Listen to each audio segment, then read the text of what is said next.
대선판이 정말 뜨겁습니다. 자, 관련해서 이제 정책주들을 더 집중적으로 살펴봅니다. 이 가운데에서 인플레이션이 반가운 주식이 있습니다. 물가 상승을 그대로 가격에 전가시킬 수 있는 결정력을 갖춘 대표 주식, 페인트 주식 가운데에서 오늘 저희는 KCC에 집중을 해보도록 하겠습니다.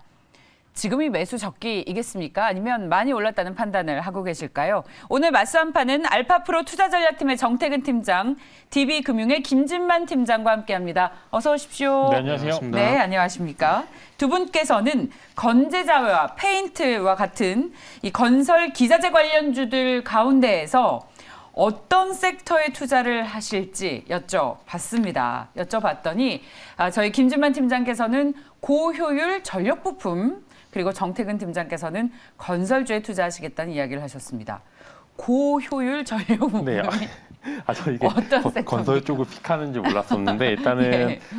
최근에 이제 뭐 트렌드 자체가 이제 적은 전력으로 고효율을 뽑아내는 이제 그런 이제 섹터들이 좀 흥하는 모습을 보여주고, 마찬가지로 이제 뭐 건설 쪽에 이야기를 붙이면은 예를 들어 이제 적은 원료로 조금 더 이제 고효율을 뽑아낼 수 있는 그런 사업 부분 자체가 이제 현재 뭐 ESG 경영에 맞춰서 조금 더 각광을 많이 받는 것 같고요. 아무래도 전기값이 오르다 보니까 그 부분에 있어 뭐 최근에 스마트 그리드 관련주들도 굉장히 흐름이 좋은 거 보면 단순히 정책적으로서 봤었을 때는 이제 뭐 스마트 그리드 관련주를 일단은 뭐 우선 픽으로 보시면 좋을 것 같고요. 전체적으로 이제 섹터 자체가 다 올라오는 이제 예를 들어 뭐 MLCC 관련주들도 그렇고 전력 반도체 분들 그렇고, 지금 최근에 뭐 KCC 지금 이야기를 하고 있는데, KCC가 이제 저평가 받았다는 실리콘 사업 분야도, 사실 실리콘 사업 분야 자체가 이제 고전력 부품을 생산하기 위한 주요 좀 원자재로 쓰이기 때문에 그 부분이 좀 저평가 받으면서 올라오고 있는 모습을 보여주고 있다. 즉 전체적으로 전력 관련된 이슈들이 계속적으로 있기 때문에 관련 사업 혹은 원자재 관련 사업을 영위하는 기업들이 조금 프리미엄을 받고 있는 상황이다라고 좀 보시면 좋을 것 같습니다. 네, 좋습니다. 자, 그리고 저희 정태근 팀장께서 건설주 관심을 가지신다는 말씀을 해주셨습니다. 건설주 잘 가다가 이 HDC 그룹에서 완전히 찬물 제대로 끼얹지 않았습니까? 네. 오늘 정명규 회장이 전격적으로 사퇴를 한 만큼 책임을 지고 사안을 잘 정리해서 이제 주식시장에서도 건설주가 다른 건설주들이 피해를 보는 일이 없었으면 좋겠습니다. 자, 건설주 투자 어떻게 하면 좋겠습니까, 팀장님? 일단 뭐 상대적 수혜 있는 기업을 볼 수밖에 없겠죠. 조금 우스갯소리를 드리자면 남의 불행은 나의 행복, 이렇게 될 수밖에 없을 것 같아요. 일단은 뭐 경쟁업체라고 좀 볼 수밖에 없고, 경쟁업체가 도태가 되게 되면은 상대적으로 다른 기업들은 조금 더 우위에 있을 수밖에 없다라 봐야 될 것 같습니다. 일단 이제는 아파트도 브랜드화가 돼서 잘 아실 겁니다. 이제 아이파크라는 이런 브랜드는 이제 가치가 좀 떨어지게 될 거고, 예전에 예를 들면은 예전에 삼성에서 레미안을 매각한 삼성에서 삼성 레미안인데, 이 삼성을 뗀다는 이유로 해가지고 반발이 상당히 많았었던 경험치가 있거든요. 근데 그 얘기를 왜 꺼내게 되냐면은, 그만큼 아파트 브랜드가 상당히 브랜드의 어떤 이미지라든지 이런 부분이 상당히 중요하다라는 겁니다. 그런데 그런 측면에서 봤을 때 이런 현대산업개발의 공사 현장에서 이런 불미스러운 일이 발생이 됐다라는 것들은 아파트 브랜드 이미지가 하락을 할 수밖에 없고, 그 반대에 있는 뭐 잘 아시겠지만 자이라든지 이편한 세상이라든지 이런 다른 브랜드지 부각이 될 수밖에 없기 때문에 일단은 수혜라 좀 봐야 될 것 같고요. 그리고 지금 현대산업개발의 공사 현장 이런 문제가 발생이 됐다고 해서 다른 건설사들까지 집을 못 짓는다, 그건 아니기 때문에 현대산업개발이 가져갈 수 있는 이런 도급 계약이라든지 수주 계약들을 다른 쪽으로 가져갈 수가 있기 때문에, 그래서 저는 뭐 건설주를 봐야 된다고 생각을 하고 있고요. 그리고 뭐 페인트라든지 건자재, 결국에는 대형 건설사들이 시행시공을 해야 하도급 업체들이 수주를 가져갈 수가 있는 겁니다.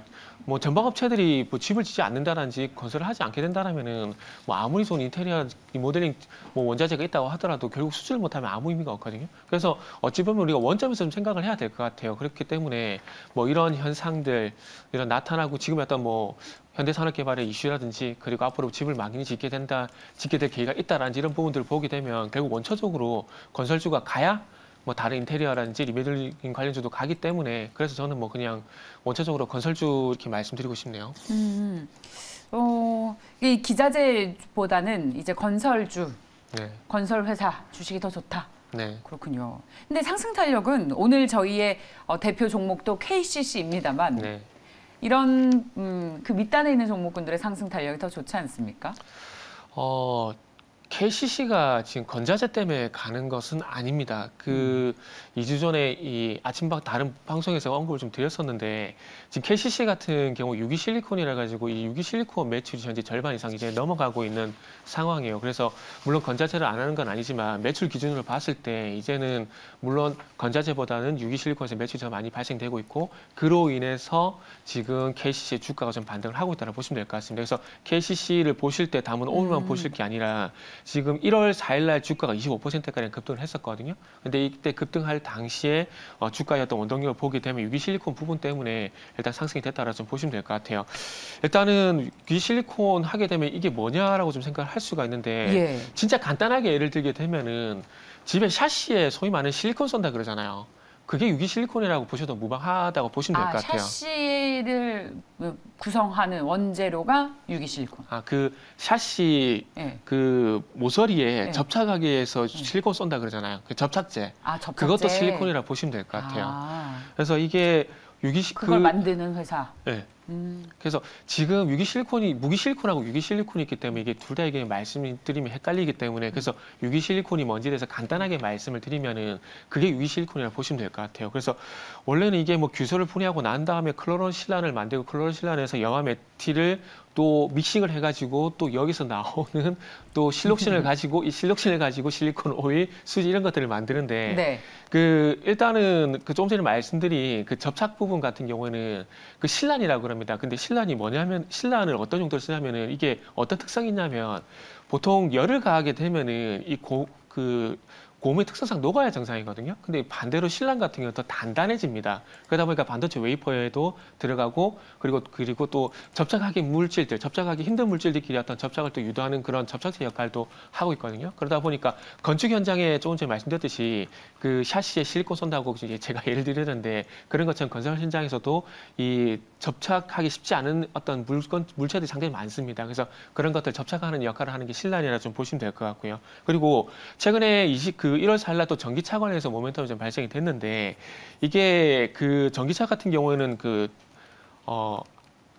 파워트레인이라든지 그리고 전자 장비에서 발생되는 이런 고온들 때문에 그 내열성이라든지 전련성이 높은 그 실리콘이 좀 필요하기 때문에 예를 들면 또 어떤 거냐면은 이 전기차 내부 그러니까 최근에 레이 EV 같은 경우에 보시면은 OBV라는 그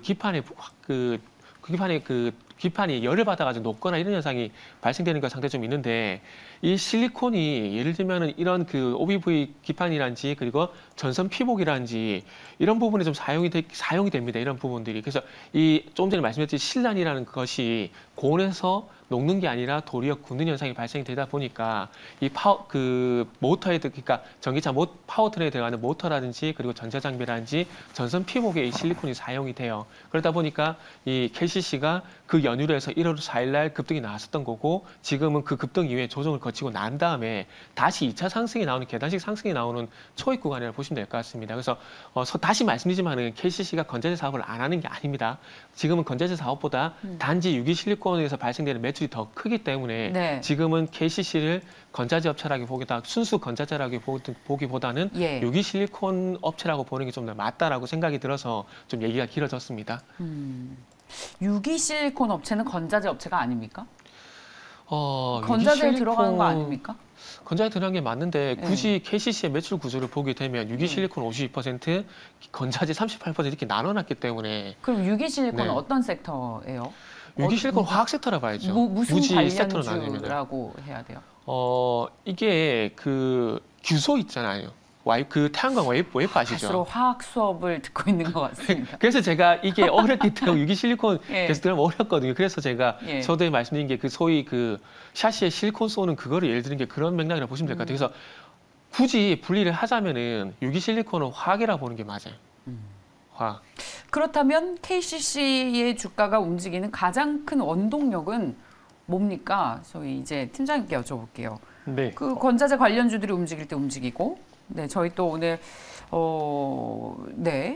인플레이션이 움직이고 어떤 섹터로 대표되는 주식이다 이런 이슈가 나올 때 KCC의 주가가 움직인다. 따라서 저는 언제 투자하기에 좋다. 저는 지금도 괜찮은 게 왜 그러냐면 일단 건설주는 저는 조금 부정적이라는 말씀을 드릴 수 있는 게 지금 조선도 그렇고 외부 영향을 받을 수 있는 이제 요소들이 너무 많습니다. 근데 조선주도 그 안에 최근에 이제 기자재 부품들 이제 뭐 엔진 관련주들 굉장히 흐름이 좋은데 부담은 조선주에서 가져갔고 마찬가지로 건설 부분은 부담은 건설 기업들이 가져가고 그 안에 있는 이제 예를 들어 뭐 가구 관련주도 굉장히 흐름이 좋고 관련해서 이제 페인트 혹은 시멘트 관련주들은 바로바로 이제 인상을 해버릴 수 있으니까 단가에 바로바로 반영을 할 수가 있기 때문에 그래도 영업이익률이 악화되는 거를 막을 수 있거나 조금 더 영업이익을 창출해낼 수 있는 그런 상대적으로 좀 KCG 같은 경우에는 관련 사업도 말씀해 주신 것처럼 이제 타 사업 분야도 매출이 계속적으로 증가를 하고 있고 이제 이전에 직전 고점을 형성했었던 이유를 증명을 계속하고 있습니다. 그래서 보시면은 KCG 같은 경우 이 라인을 형성했었을 때가 이제 지금 말씀하신 것처럼 이제 최신사업 분야에서 좀 두각을 나타내면서 고점을 형성했었는데 그 부분이 잠깐 빠지다가 실적으로 좀 증명을 하고 있습니다. 그래서 이 부분이 플러스가 되는 요인, 거기 추가적으로 건설업 이제 페인트나 이제 시멘트 관련주들은 가격 인상을 바로바로 단영을 했기 때문에 이 부분에 대해서 추가적으로 프리미엄이 붙고 건설주들은 상대적으로 조금 외부 리스크에 많이 노출이 되어 있기 때문에 주가가 이제 적은 PER에도 불구하고 주가가 안 갈 수밖에 없는 이유라고 좀 보시면 좋을 것 같습니다. 앞으로 그렇다면 추가적인 상승 여력이 더 있는 것인지 두 분께서는 만약에 이 대선 전에 대선 특수로 건설 기자재주에 관심을 갖는다면 어떤 주식을 사시겠습니까? 라고 여쭤봤더니 자, 저희 김지만 팀장께서는 특수건설 그리고 정태근 팀장께서는 GS건설을 소개를 해주셨습니다. 대형 건설주에 꾸준히 관심을 가지시는군요. 네, 이거는 첫 번째 질문에서 대답을 충분히 좀 드렸는데 네. 결국 건설주가 가야 되는 겁니다. 그리고 결국 누군가 시공을 해야 되는 거고요. 그리고 어차피 그 GS건설 같은 대형 건설사들이 발주를 내게 되면 또 특수건설 같은 하도급을 받아가지고 또 시공하는 그런 맥락이기 때문에 결국은 대형 건설사들이 어떤 재건축이나 재개발 쪽으로 수주를 받아야 된다 생각을 하고 있고요. 그리고 어떤 테마적인 성격은 제 개인적으로는 일정 부분 뭐 퍼센테이지로 보게 되면은 뭐 재건축이든지 재개발이라든지 이런 그 대선 정책 기대감을 위한 상승은 퍼센테이지 기준으로 봐서 저는 한 80%는 이제는 뭐 다 반영이 됐다고 생각을 하고 있습니다. 그리고 이제 중요한 것은 누가 되든지 간에 어느 후보가 될지 모르겠습니다. 어느 후보가 되든지 간에 이제 실적으로 재건축이든 재개발을 진행해줘야 이제 실적으로 이제 모멘텀이 다시 반영이 되는 건데 그렇게 봤을 때는 뭐 첫 번째 질문에서 말씀드렸듯이 이제 재건축이든 재개발이든 아니면 신규 택지 개발이라든지 이런 부분들이 진행돼야 되는데 그러기 위해서는 잘 아시다시피 뭐 대형 건설사들이 나설 수밖에 없는 부분들이고 그렇게 본다라면 원초적으로 건설사를 볼 수밖에 없다 생각했습니다. 그리고 특히 또 GS건설 또 짚은 이유가 뭐냐면 결국 브랜드 선호도거든요. 근데 잘 아시다시피 두 분께도 뭐 질문하기 시간이 좀 짧은 것 같은데 아마 자이 브랜드를 많이 말씀하실 것 같아요. 저도 질문을 해보게 되면 10명 중에 9명은 자이 얘기를 하더라고요. 그렇기 때문에 브랜드 이미지를 보더라도 뭐 GS건설을 보는 게 차라리 낫지 않을까 뭐 그런 말씀 좀 드리고 싶네요. 네. 자, 그리고 특수건설 저희 정태근 팀장께서 얘기를 해주셨는데 아니요, GS건설입니다. 아, 예, 정태근 팀장께서는 GS건설 죄송합니다. 김지만 팀장께서 특수건설 약간 괜찮습니까? 정책 저기 네. 뭐죠? 정치 테마주 내에서 인물주. 인물주는 예, 아니고요. 예. 이제 인물주는 절대 아니고 이제 예. 정책주라고 좀 보시면 좋을 것 같고 이미 인물주들의 시간은 좀 끝났습니다. 다만 그렇습니까? 인물주들의 시간은 끝났는데 이제 생각보다 그 안에 요소들이 많아서 좀 연장이 된 것뿐이고 또 이제 지금은 정책주를 보셔야 되는 특히 정책주 내에서도 이제 개별적인 공약이 있을 수도 있고 좀 공통 공약 이제 어떻게 해서든 건들 수밖에 없는 섹터가 몇 가지가 있습니다. 뭐 일자리 혹은 출산 그다음에 이제 뭐 건축 이제 주택 공급 관련 문제인데 일단은 관련해서 이재명 후보 같은 경우에 경인고속도로 지하화를 윤석열 후보 같은 경우에 경부고속도로와 양재 한남 IC 지하화를 지금 공약으로 내세우고 있는데 저는 그 정책적인 이슈를 봤었을 때는 이제 뭐 특수건설을 볼 수밖에 없는 게 아마 특수건설은 뭐 다들 아시다시피 이제 지하 관련된 이슈로 해서 가장 큰 시세를 분출했던 종목이라고 보시면 좋을 것 같고요. 뭐 당연히 뭐 실적이나 이런 부분에 있어서는 이전에 대형 건설사만은 못하지만 그래도 이 정책주 내에서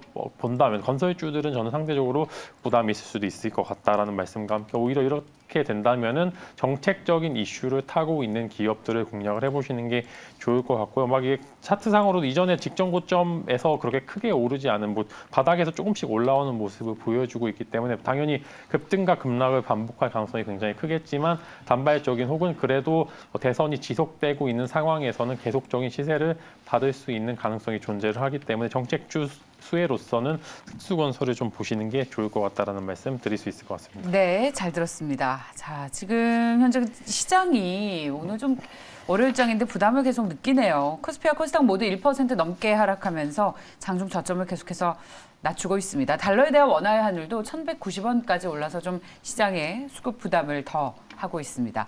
다음 이슈로 넘어가겠습니다. 저희 맞서 한판 두 번째 주제입니다. 삼성과 현대차가 맞손을 잡았습니다. 차량용 반도체에서 텔레칩스가 또 M&A 관련 주식으로 부각이 되고 있는데 오늘 맞서 한판에서 이렇게 어려운 시장에 대안이 될 수 있을지 살펴보도록 하겠습니다. 삼성과 현대차가 자동차 반도체에서 맞손을 잡았습니다. 시장 파급력은 얼마나 있겠습니까? 자, 저희 김준만 팀장께서는 현재보다는 미래, 그리고 정태근 팀장께서는 모빌리티와 파운드리의 시너지가 난다. 자, 전차의 모든 시너지가 다 묶여있는 모빌리티와 파운드리의 시너지. 야, 이건 뭐 무소불위 아니겠습니까? 어떤 시너지가 날까요? 간단합니다. 둘 다 생산량 증가입니다. 그 생산량 증가가 각각 모빌리티 그리고 파운드리를 좀 봐야 되는데 잘 아시다시피 지금 현대차 같은 경우는 전기차 생산을 100만 대 이상 목표를 잡았고요. 2026년 이후에는 170만 대의 목표를 잡았습니다. 근데 차량을 껍데기만 만드는 건 아니지 않습니까? 요새 요즘은 잘 아시다시피 전기차라든지 수소차인지 이런 부분을 주력으로 현대차가 좀 생산을 하려고 하고 있는데 그렇기 때문에 더욱더 차량용 반도체 중요성은 상당히 크겠죠. 그렇게 본다라면 차량용 반도체를 얼마만큼 안정적으로 또 공급을 받느냐 이런 부분이 좀 관건이라 볼 수 있을 것 같고요. 그러면은 현대차 같은 경우 생산량이고요. 그리고 삼성전자 같은 경우 잘 아시다시피 이전에도 말씀드렸지만은 계속 그 마의 20% 지금 비메모리 쪽 같은 경우 TSMC나 다른 기업들 대비해서 점유율을 이렇게 넓히지 못하고 있습니다. 그리고 독보적으로 특히나 파운드리 쪽 같은 경우는 TSMC가 독보적인 어떤 점유율을 가져가고 있는 상황이기 때문에 이 점유율 확대가 그래서 관건이라는 생각을 하고 있습니다. 그렇기 때문에 만약에 어쨌든 생산량으로 늘릴 수 있는 그런 계기가 있다라면은 이 생산량 증가를 통해서 또 점유율을 확대할 수 있는 그런 계기가 될 수가 있겠죠. 그렇게 본다라면은 삼성전자에서는 파운드리 사업 부문의 어떤 점유율 확대 그리고 현대차 같은 경우에는 저도 말씀했지만은 차량 생산 증가 이런 쪽의 어떤 시너지가 좀 발생이 될 수 있지 않을까라고 좀 생각할 수가 있을 것 같습니다. 그래서 어쨌든 둘 다 윈윈이라 봐야 될 것 같고요. 그래서 어쨌든 둘이 이제 합작을 하고 이 두 기업이 이제 합작을 하는 부분들에 대해서는 결국에는 이 두 기업은 숫자가 나와야 됩니다. 근데 그 숫자에 대한 부분들은 아무래도 시간이 걸릴 수밖에 없기 때문에 조금은 중장기적인 관점에서 봐야 될 것 같고 이 두 기업이 합작을 하게 되면서 중요한 것은 이제 합작을 하게 되면서 이제 시너지 효과로 인해서 수혜가 보는 기업들, 예를 들면 최근에 LG노텍이 테슬라의 전장 부품을 공급하게 되면서 관련주가 지난주 금요일에 강세에 보였었고 목요일 같은 경우도 애플 얘기가 나오게 되면서 또 애플 관련된 종목들 그리고 LG 에너지솔루션 얘기가 나오게 되면서 관련주가 강세에 보였던 것처럼 관련주를 일단은 보는 게 1차적으로는 더 유리하다고 좀 볼 수밖에 없겠죠. 그렇기 때문에 이제 앞으로는 그 관련된 이 파운드리라든지 차량 반도체 MC와 연관된 기업들을 일단 볼 수밖에 없다라고 말씀 좀 드려야 될 것 같습니다. 예. 텔레칩스 주가가 삼성전자의 차량용 반도체 M&A 기대감에 오늘 장중할 때 9%까지 올랐었는데 시장이 빠지니까 텔레칩스도 힘을 못 추네요. 위에서 윗꼬리를 길게 달면서 상승 탄력이 둔화되면서 4%의 상승을 나타내고 있습니다. 네, 시장이 어려우니까 영향을 안 받을 수가 없습니다. 그러나 M&A 모멘텀이 살아있는 이 텔레칩스는 주가가 이제 시작일까요? 아니면 많이 반영이 된 것이겠습니까? 두 분께 여쭤봤습니다. 네, 김준만 팀장께서는 상징적이다. 네, 정태근 팀장께서는 신고가를 예상한다. 네.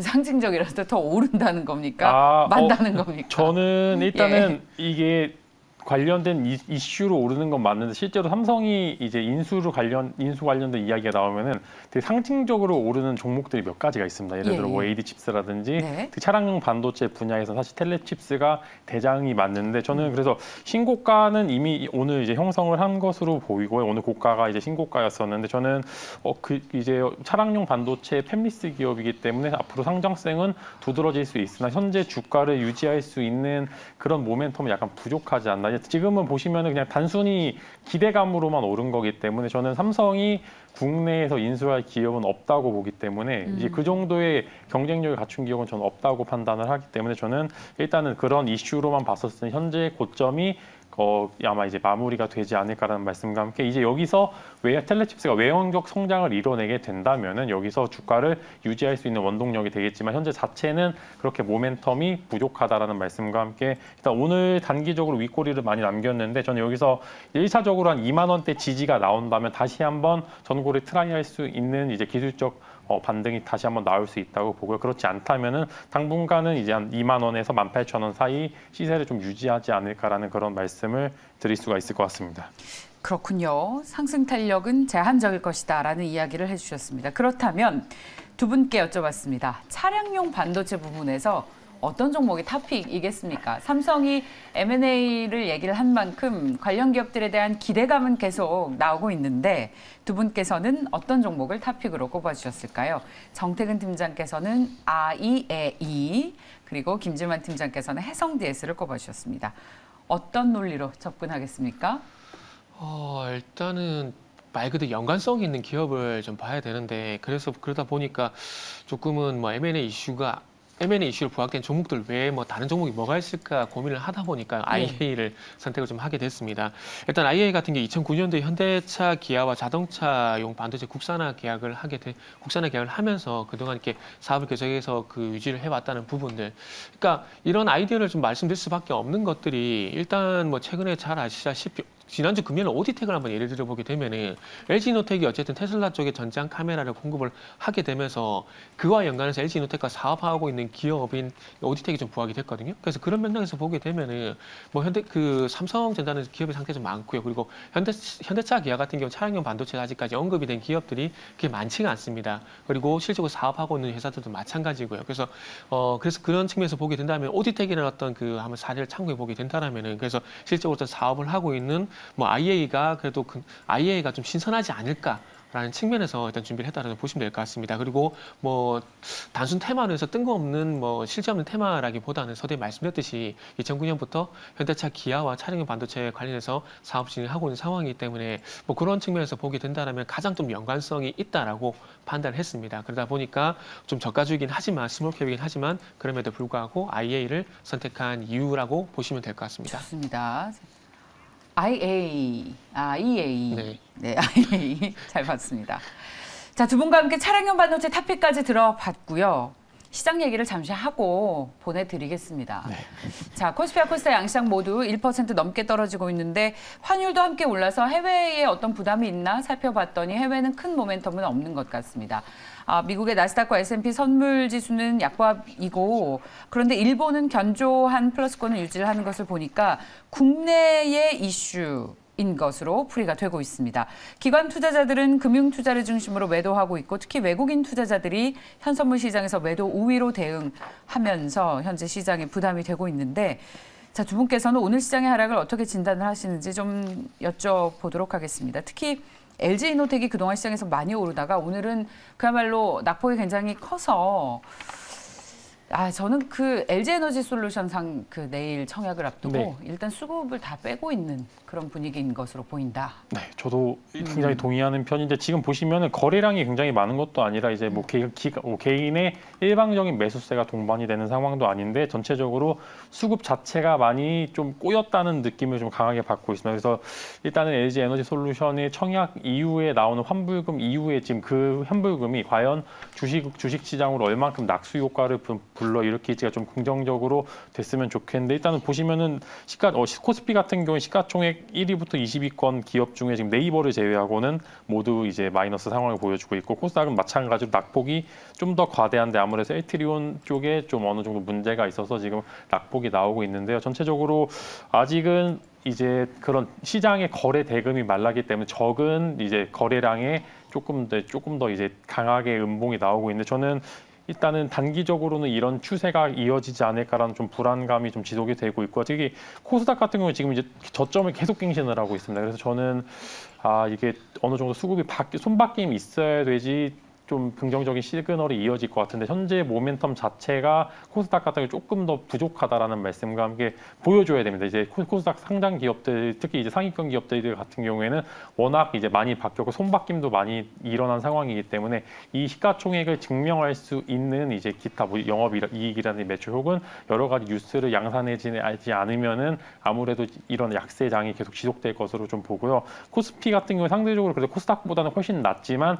그래도 거래대 금이 말랐다는 점에서 조금 더 부각을 받겠다면은 만약에 낙수 효과가 더 있었을 때는 조금 더 이제 강하게 반등이 있을 수 있기 때문에 코스피 시장을 조금 더 공략을 해보는 게 좋을 것 같다는 말씀도 드릴 수 있을 것 같습니다. 오후장에는 반등을 좀 해줄 수 있을지 만약에 중요한 포인트를 본다면 어떤 변수에 주목을 하고 시장 시황을 좀 예상할 수 있겠습니까, 팀장님? 저는 좀 엉뚱한 얘기를 좀 드리고 싶은데 그 장마 때 되면 이놈의 비 언제 끝이나 얘기하고 그다음에 눈 많이 올 때 이놈의 눈 언제 끝이나 그런 얘기 하잖아요. 제가 왜 이런 얘기를 드리냐면은 지금 시장이 하락한 이유는 다들 잘 아실 겁니다. 다들 잘 아실 거고 그걸로 해서 제가 봤을 때 시장 분위기가 좀 안 좋다라고 봐집니다. 그래서 이놈의 분위기가 언제 좀 바뀌냐 이렇게 기다릴 수밖에 없다라고 좀 봐야 될 것 같습니다. 그래서 그리고 이 시장 분위기라고 좀 말씀드리는 이유가 뭐냐면은 저는 개인적으로 종목별 등락현황을 좀 보시라고 좀 말씀드리고 싶은데 지금 오늘도 코스닥 기준으로 보게 되면 하락 종목수 1160종목입니다.